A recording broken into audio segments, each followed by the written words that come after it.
taste buds, ngayong araw na tayo magluluto tayo ng spaghetti. At syempre, ito po yung mga ingredients natin. Meron po tayo dito carrots, saka bell pepper.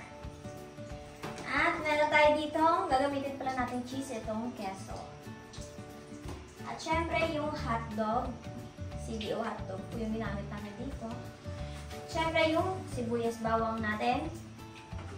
At yung Fiesta Filipino. At saka gagamit din pala tayo dito ng original style ng Del Monte at saka UFC banana ketchup. At yung gagamitin natin pang sahog is itong giniling ng Argentina. Kaya naman simulan tayo magluto. Eto, magpapakulo tayo ng pasta. Kaya naman lalagyan natin ng kaunting mantika, yung tubig. At syempre, kunting asin din.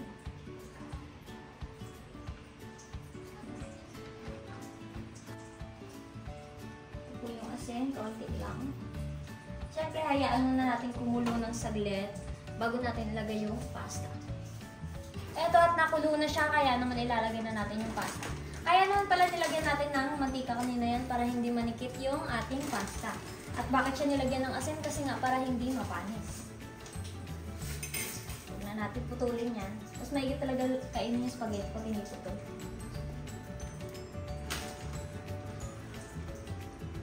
At syempre, habang pinapakuluan natin yung ating pasta, magsisimula na rin tayo magluto ng sauce.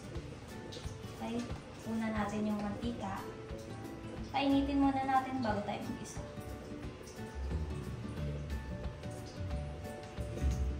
Eto, mainit na yung ating mantika. Magigisa na tayo ng bawang.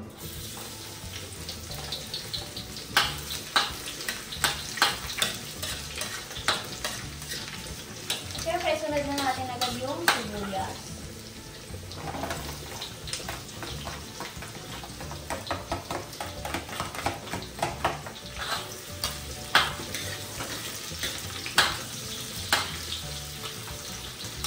Ito, maglalagay na tayo ng giniling.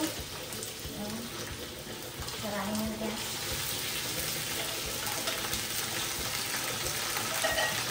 Siyempre, lalagyan natin na ng tuloy na sarap.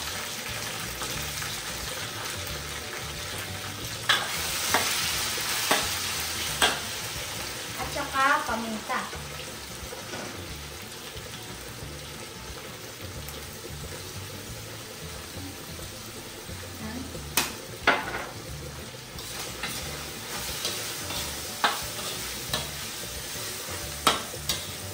Ilalagay na po natin yung carrots tsaka yung bell pepper.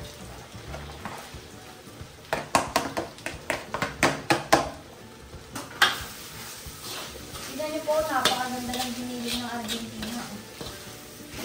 Ang mura pa. Kung hindi niyo po trick yung corned beef na ilagay sa spaghetti, pwede po yung giniling ng Argentina naman yung ilagay. Kaya hayaan mo na lang yan.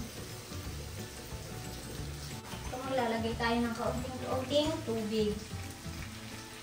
Yan, mga ganyan karami, okay na yan. Ang purpose ng tubig na yan, syempre, para mas lalong lumambot yung ating carrots. Kasi nga, ito yung matagal, walang butin. Syempre, isasabay na po natin yung hotdog.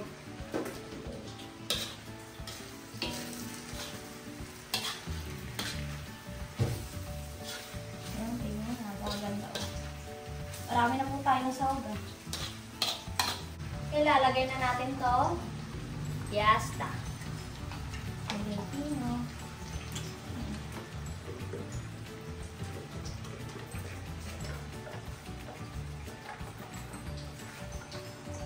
Siyempre, ilalagay na rin natin tong tomato sauce. Saka itong ating ketchup na UFC. Oh, dami.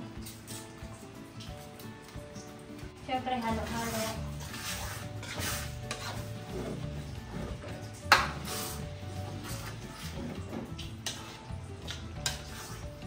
Napakaganda.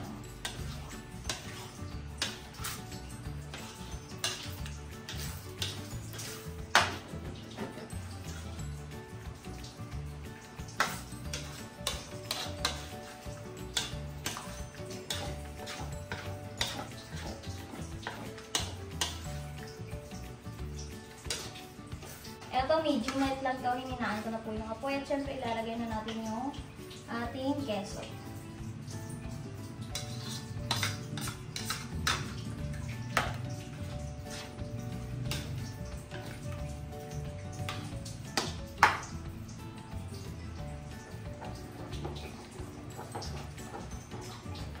Siyempre, nakulo na yung ating sauce. Ilalagay na natin itong pasta.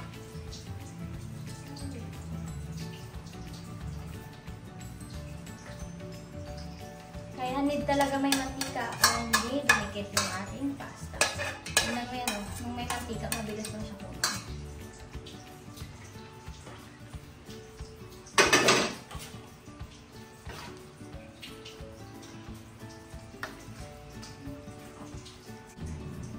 Dadagdagan natin ng cheese yan. Siyempre, ingat-ingat lang, baka masugatan.